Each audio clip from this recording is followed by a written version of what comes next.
예수님의 계시, 요한계시록. 이 책의 저자는 서두에 소개되는 대로 요한입니다. 그는 요한복음과 요한서신들을 기록한 예수님이 사랑하시던 제자 요한을 가리킬 수도 있고, 유대인 그리스도인 예언자로서 순회하며 초대 교회에서 가르쳤던 다른 요한일 수도 있는데요. 어느 요한이든 그는 머릿말에서 이 책의 종류를 분명히 밝힙니다. 먼저 그는 이 책을 계시 또는 묵시라고 부릅니다. 이는 헬라어로 아포칼립시스로서 히브리 성경 및 다른 유명한 유대 문헌들을 통해 당시 요한의 독자들에게 친숙했던 문학의 한 종류이죠. 묵시는 예언자의 상징적인 꿈과 환상들을 서술해 과거와 현재의 사건들에 대한 하나님의 관점을 드러냄으로써 현재를 역사의 결말에 비추어 볼 수 있게 합니다. 요한은 이 묵시를 예언이라고 합니다. 즉, 하나님이 위기 상황에서 그분의 백성에게 대개 경고나 위로를 주시기 위해 예언자를 통해서 하신 말씀이라는 건데요. 이 책을 예언이라고 부름으로써 요한은 이 책이 성경의 전통적인 예언서에 대열해 있으며 구약의 예언들이 여기서 절정에 이른다고 말하고 있습니다. 이 묵시적 예언은 요한이 알던 실존 인물들에게 보낸 것으로서 고대 로마의 소아시아 지역에 있던 7교회에 보낸 회람 서신의 형태를 갖추고 있습니다. 여기서 7은 요한에게 의미 있는 숫자입니다. 구약에서 7은 7일 주기의 안식일에 근거한 완전함을 상징하는데, 요한은 7이라는 숫자를 책의 구석구석에 배치해 놓았죠. 그는 머릿말에서 우리가 이 책을 어떻게 이해하면 좋을지에 대해 명확한 지침을 제공합니다. 유대 묵시 문학은 상징적인 이미지와 숫자를 사용한 문학입니다. 세상의 종말이 언제인지 예측하는 암호가 아니죠. 오히려 요한은 구약에서 인용한 이 상징들을 계속해서 사용함으로써 독자들이 그가 암시하는 구절들을 찾아보고 상징의 의미를 발견하길 기대합니다. 또한 이 책이 서신이라는 사실은 요한이 실제로 이 1세기 교회들의 상황을 다루고 있다는 뜻입니다. 따라서 이 책이 후대의 그리스도인들에게 전하는 내용이 많다고 해도 책의 의미는 우선 요한이 살던 시대와 장소, 그리고 독자의 역사적 맥락에 입각해야 합니다. 이 책의 첫 단락은 예수님이 7교회에 하시는 말씀입니다. 요한은 지금 반모섬에 유배되어 있으며 부활하신 예수님이 세상의 왕으로 높임받으시는 환상을 봅니다. 그분은 7개의 타는 촛불 가운데 서 계시는데, 요한은 이것이 소아시아의 7교회를 상징한다는 말을 듣습니다. 이는 스가랴서에서 인용한 것이죠. 그리고 예수님이 각 교회의 구체적인 문제들을 다루기 시작하십니다. 어떤 교회들은 부와 풍요로 인해 무관심해졌고, 어떤 교회들은 도덕적으로 타락했습니다. 그들은 여전히 이방신의 제사 음식을 먹고 신전의 창기들과 관계를 가졌습니다. 그러나 여전히 예수님께 신실한 교회들도 있었는데, 그들은 괴롭힘을 당하고 심지어 심한 박해도 겪고 있었죠. 예수님은 상황이 더 나빠질 거라고 경고하십니다. 이 교회들은 환난이 닥칠 때 타협과 믿음 중에서 선택을 강요받게 될 것입니다. 요한이 살던 때는 그리스도인에 대한 네로 황제의 학살이 지나가고 도미티안 황제에 의한 박해가 진행 중이던 것으로 보입니다. 그래서 그들은 박해를 피하기 위해서건 단순히 로마 시대의 흐름에 동조하기 위해서건 예수님을 부인하고픈 유혹을 받았는데요. 예수님은 그들에게 충성함으로써 유혹을 극복하라고 또는 이기라고 하십니다. 그리고 이기는 모든 사람에게 상급을 주겠다고 교회들에 약속하시는데, 각각의 상급은 이 책의 마지막 환상인 하늘과 땅의 혼인에서 보게 될 것입니다. 이렇게 첫 단락에서는 책의 줄거리를 끌어갈 주된 갈등 구조가 설정됩니다. 예수님의 사람들이 견뎌낼까요? 하나님이 예비하신 새 창조 세계를 상속받을까요? 왜 예수님께 충성하는 자들이 이기는 자로 묘사될까요? 책의 나머지 부분이 바로 요한의 대답입니다. 다음으로 요한은 하나님의 보좌의 환상을 봅니다. 그러고 나서 구약의 여러 예언서를 인용해 그 모습을 묘사합니다. 모든 피조물과 세상 나라들을 의미하는 생물들과 장로들이 하나님을 둘러싸고 유일하신 참된 창조주, 거룩하신 하나님께 영광과 충성을 돌리고 있습니다. 하나님의 손에는 7인으로 봉해진 두루마리가 있는데, 이는 구약 선지자들의 말씀과 다니엘이 본 봉인된 두루마리의 환상들을 상징하며 모두 어떻게 하나님 나라가 하늘에서와 같이 이 땅에 임할 것인가에 관한 것이죠. 그러나 아무도 그 두루마리를 열 수 없습니다. 하지만 요한은 누가 열 수 있는지 듣게 됩니다. 그분은 바로 유다 지파의 사자요 다윗의 뿌리이십니다. 이는 군사적 정복으로 하나님 나라를 이 땅에 임하게 하실 메시아 왕에 대한 구약의 전형적인 묘사인데요. 그게 바로 요한이 들은 것이라면 그가 눈을 돌려 본 것은 공격적인 사자왕이 아니라 여전히 살아서 피 흘리는 희생양이 두루마리를 열 준비를 하고 서 있는 모습입니다. 이때 예수님을 죽임당한 어린 양으로 상징한 것은 이 책을 이해하는 데 결정적으로 중요합니다. 요한은 구약에 약속된 장차 올 승리의 하나님 나라는 십자가에서 죽으신 메시아를 통해 시작되었다고 말합니다. 예수님은 참된 유월절 어린 양이 되어 그분의 원수들을 구원하기 위해 죽으심으로써 그들을 이기셨습니다. 그리고 부활로 인해 예수님의 십자가 죽음은 패배가 아닌 왕위 즉위식이 되었습니다. 그게 그분이 악을 이기신 방법이었죠. 그래서 이 환상은 어린 양이 보좌에 앉으신 분 곁에서 유일하신 참된 창조주요 구세주로서 그분과 함께 찬양받으시면서 끝이 납니다. 이제 죽임당한 어린 양이 두루마리를 열기 시작합니다. 이것은 역사를 완성해 가시는 그분의 신적 권위를 상징하죠. 다음 단락은 세 가지 일곱 상징입니다. 일곱 봉인, 일곱 나팔, 그리고 일곱 대접. 이것들은 하나님의 나라와 공의가 하늘에서와 같이 이 땅에 임하는 것을 묘사하는데요. 어떤 사람들은 하나님의 세 가지 일곱 심판이 문자 그대로 순차적인 사건들로서 과거에 일어났거나 현재 일어나고 있거나 예수님이 재림하실 미래에 일어날 일들을 의미한다고 봅니다. 그러나 요한이 일곱이라는 숫자를 어떻게 배치했는지 살펴보세요. 마지막 일곱 대접은 일곱째 나팔과 일곱째 봉인에서 나오고 일곱 나팔은 일곱째 봉인에서 나옵니다.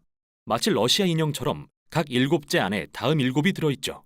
또 각각의 일곱이 최후 심판에서 어떻게 끝이 나며 서로 어떻게 연결되는지도 주목해야 합니다. 따라서 요한이 세 가지 일곱 상징을 사용해서 예수님의 부활과 재림 사이의 같은 기간을 세 개의 다른 관점으로 묘사했을 가능성이 더 큽니다. 죽임당한 어린 양이 첫 네 개의 봉인을 떼시고 요한이 네 명의 기수를 봅니다. 이는 스가랴서 1장에서 온 장면이며 각각 전쟁, 정복, 기근, 그리고 죽음을 상징합니다. 비극적이게도 인류 역사에서 평범한 일들 말이죠. 다섯째 봉인은 하나님의 보좌 앞에선 죽임당한 순교자들과 그들의 무고한 피의 절규가 제단에 피어오르는 향처럼 하나님께 올라가는 것을 묘사합니다. 하나님은 죽임을 당할 그리스도인의 수가 차기까지 더 쉬어야 한다고 하시는데요. 그 이유는 알 수 없지만 영원히 지속하진 않을 거라고 하십니다. 여섯째 봉인은 그들의 절규에 대한 하나님의 최종 대답입니다. 이사야서와 요엘서에 기록된 여호와의 날이 임하고 땅 위의 사람들은 누가 견딜 수 있겠느냐고 소리칩니다. 여기서 갑자기 요한은 그 질문에 답하기 위해 잠시 이야기를 멈춥니다. 요한은 이 모든 환난을 견디고 있는 하나님의 종들을 보호하기 위한 하나님의 인을 가지고 오는 천사를 봅니다. 그리고 인치심을 받은 자의 수가 14만 4천이라는 것을 듣습니다. 이것은 민수기 1장에 나오는 병력 조사 같은 것으로서 이스라엘 자손의 12지파에서 각 12,000명씩입니다. 여기서 주목할 점은 이 군대의 숫자가 요한이 들은 거라는 겁니다. 그가 승리하신 유다의 사자에 대해 들은 것처럼요. 그러나 두 경우 모두 그가 눈을 돌려 본 것은 그런 군사적 상징들이 죽임당한 어린 양, 즉 예수님을 통해 성취되는 모습입니다. 그는 하나님 나라의 메시아 군대가 모든 민족으로 이루어진 것을 보게 됩니다. 하나님이 아브라함에게 하신 언약이 성취된 것이죠. 다민족으로 이루어진 이 어린 양의 군대가 하나님 앞에 설 수 있는 이유는 어린 양의 피로 구속받았기 때문입니다. 그리고 이제 그들에게 이기라고 명하십니다. 원수를 죽이는 게 아니라 어린 양과 같이 고난받고 증인이 됨으로써 말이죠. 그런 다음 마지막으로 일곱째 봉인이 떼어지는데 두루마리가 열리기 전에 경고의 일곱 나팔이 등장하고 제단 향로에서 불이 담겨옵니다. 순교자들의 외침을 상징하는 이 불이 땅에 쏟아지고 여호와의 날이 완성됩니다. 요한은 일곱 나팔을 통해 다시 이야기를 들려주는데 이번엔 출애굽 이야기의 이미지가 등장합니다. 처음 5개의 나팔을 불자 출애굽의 재앙이 재현되고 여섯째 나팔을 불자 처음 4개의 인에서 본 4명의 기수가 풀려납니다. 하지만 요한은 이 모든 재앙에도 불구하고 나라들이 회개하지 않았다고 말합니다. 마치 출애굽기의 바로처럼요. 하나님의 심판만으로는 사람들을 그분 앞에 겸손히 회개하도록 하기 어려워 보입니다. 여기서 요한은 다시 한번 이야기를 잠시 멈춥니다. 한 천사가 어린 양이 봉인을 떼신 두루마리를 가져옵니다. 그리고 요한은 마치 에스겔처럼 그 두루마리를 먹고 그 메시지를 열방에 선포하라는 명령을 받습니다. 마침내 어린 양의 두루마리가 열리고 우리는 이제 하나님 나라가 어떻게 이 땅에 임하는지 보게 됩니다. 두루마리의 내용은 2개의 상징적인 환상으로 펼쳐집니다. 먼저 요한은 하나님의 성전과 제단 곁의 순교자들을 보는데 이를 측량하고 구별하라는 명령을 받습니다. 보호를 의미하는 이 이미지는 스가랴 2장에서 온 것이죠. 그런데 그 후 도성의 바깥들은 내버려져 이방 민족들에게 짓밟힙니다. 어떤 사람들은 이것이 과거에 일어났거나 미래에 일어날 실제 예루살렘의 멸망을 가리킨다고 생각하는데요.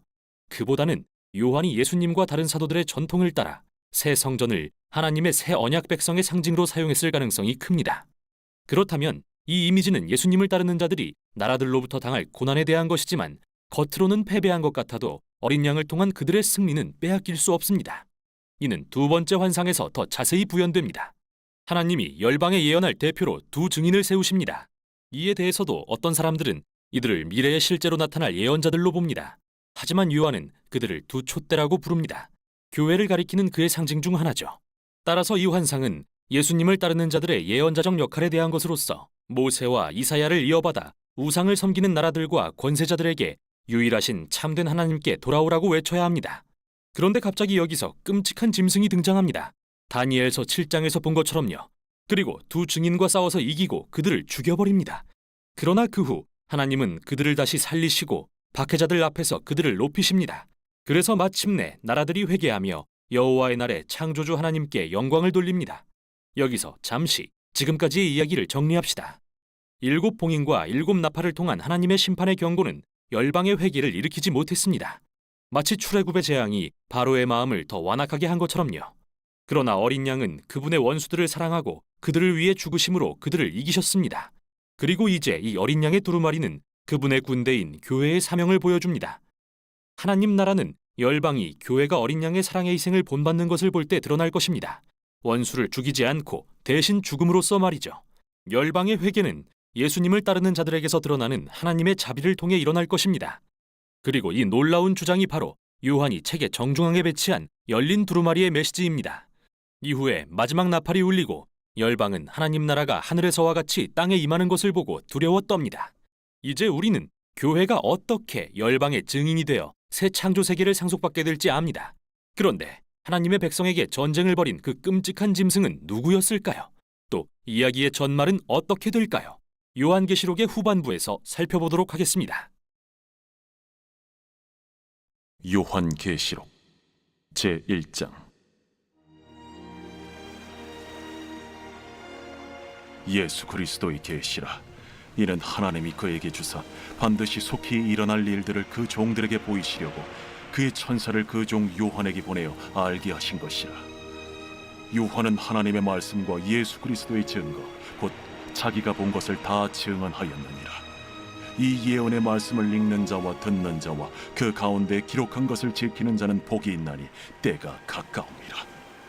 요한은 아시아에 있는 7 교회에 편지하노니 이제도 계시고 전에도 계셨고 장차 오실 이와 그의 보좌 앞에 있는 7 영과 또 충성된 증인으로 죽은 자들 가운데서 먼저 나시고 땅의 임금들의 머리가 되신 예수 그리스도로 말미암아 은혜와 평강이 너희에게 있기를 원하노라. 우리를 사랑하사 그의 피로 우리 죄에서 우리를 해방하시고 그의 아버지 하나님을 위하여 우리를 나라와 제사장으로 삼으신 그에게 영광과 능력이 세세토록 있기를 원하노라. 아멘.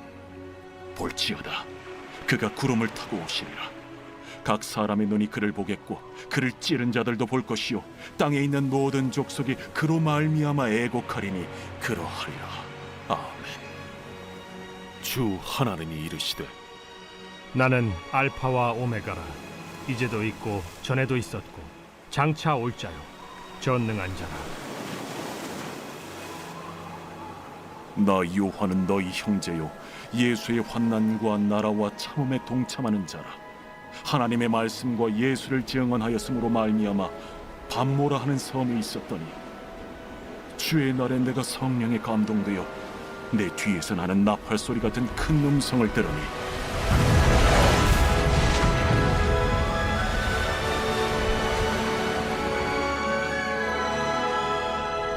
네가 보는 것을 두루마리에 써서 에베소, 서머나, 버가모, 두아디라, 사데, 빌라델비아, 라오디게아들 7 교회에 보내라. 몸을 돌이켜 나에게 말한 음성을 알아보려고 돌이킬 때에 7 금 촛대를 보았는데 촛대 사이에 인자 같은 이가 발에 끌리는 옷을 입고 가슴에 금띠를 띠고 그의 머리와 털의 희기가 흰 양털 같고 눈 같으며 그의 눈은 불꽃 같고 그의 발은 풀무불에 단련한 빛난 주석 같고 그의 음성은 많은 물소리와 같으며 그의 오른손에 7 별이 있고 그의 입에서 좌우에 날선 검이 나오고 그 얼굴은 해가 힘있게 비치는 것 같더라. 내가 볼 때에 그의 발 앞에 엎드려져 죽은 자 같이 되매 그가 오른손을 내게 얹고 이르시되 두려워하지 말라.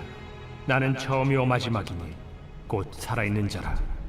내가 전에 죽었었노라. 볼지어다 이제 세세토록 살아있어 사망과 음부의 열쇠를 가졌노니 그러므로 네가 본 것과 지금 있는 일과 장차 될 일을 기록하라. 네가 본 것은 내 오른손의 7별의 비밀과 또 7 금촛대라. 7별은 7 교회의 사자요 7 촛대는 7 교회니라.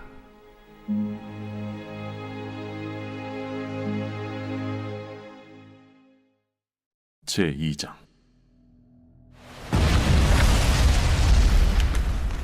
에베소 교회의 사자에게 편지하라.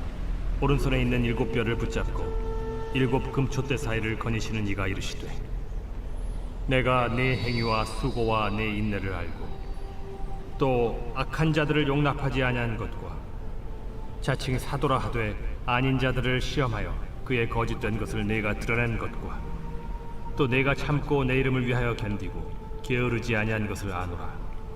그러나 너를 책망할 것이 있나니 너의 처음 사랑을 버렸느니라. 그러므로 어디서 떨어졌는지를 생각하고 회개하여 처음 행위를 가지라.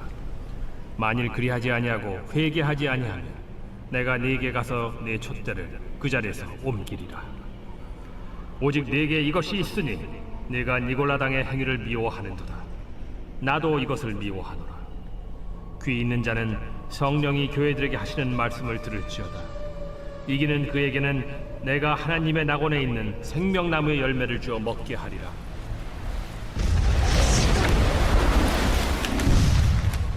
서머나 교회의 사자에게 편지하라. 처음이며 마지막이요 죽었다가 살아나신 이가 이르시되, 내가 네 환난과 궁핍을 알거니와 실상은 네가 부요한 자니라. 자칭 유대인이라 하는 자들의 비방도 알거니와 실상은 유대인이 아니야 사탄의 회당이라. 너는 장차 받을 고난을 두려워하지 말라. 볼지어다 마귀가 장차 너희 가운데에서 몇 사람을 옥에 던져 시험을 받게 하리니 너희가 10일 동안 환난을 받으리라. 네가 죽도록 충성하라. 그리하면 내가 생명의 관을 네게 주리라. 귀 있는 자는 성령이 교회들에게 하시는 말씀을 들을지어다. 이기는 자는 둘째 사망의 해를 받지 아니하리라.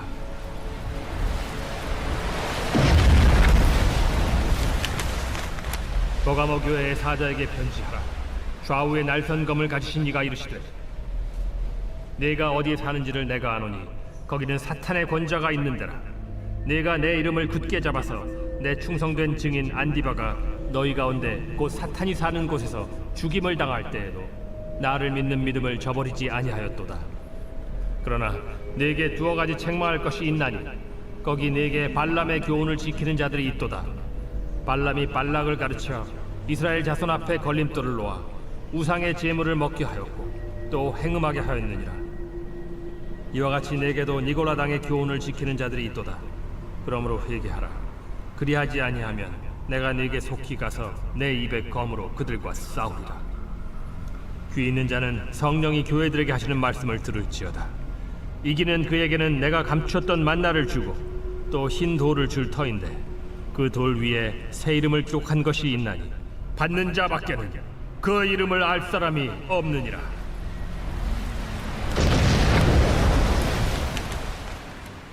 두아디라 교회의 사자에게 편지하라. 그 눈이 불꽃 같고 그 발이 빛난 주석과 같은 하나님의 아들이 이르시되, 내가 네 사업과 사랑과 믿음과 섬김과 인내를 아노니 네 나중 행위가 처음 것보다 많도다. 그러나 네게 책망할 일이 있노라. 자칭 선지자라 하는 여자 이세벨을 네가 용납함이니 그가 내 종들을 가르쳐 꾀어 행음하게 하고 우상의 제물을 먹게 하는도다. 또 내가 그에게 회개할 기회를 주었으되 자기의 음행을 회개하고자 하지 아니하는도다. 볼지어다 내가 그를 침상에 던질 터이요 또 그와 더불어 간음하는 자들도 만일 그의 행위를 회개하지 아니하면 큰 환난 가운데에 던지고 또 내가 사망으로 그의 자녀를 죽이리니 모든 교회가 나는 사람의 뜻과 마음을 살피는 자인 줄 알지라. 내가 너희 각 사람의 행위대로 갚아주리라. 두아디라에 남아있어 이 교훈을 받지 아니하고 소위 사탄의 깊은 것을 알지 못하는 너희에게 말하노니 다른 짐으로 너희에게 지울 것은 없노라. 다만 너희에게 있는 것을 내가 올 때까지 굳게 잡으라. 이기는 자와 끝까지 내 일을 지키는 그에게 만국을 다스리는 권세를 주리니 그가 철장을 가지고 그들을 다스려 질그릇 깨트리는 것과 같이 하리라. 나도 내 아버지께 받은 것이 그러하니라. 내가 또 그에게 새벽별을 주리라. 귀 있는 자는 성령이 교회들에게 하시는 말씀을 들을지어다. 제3장.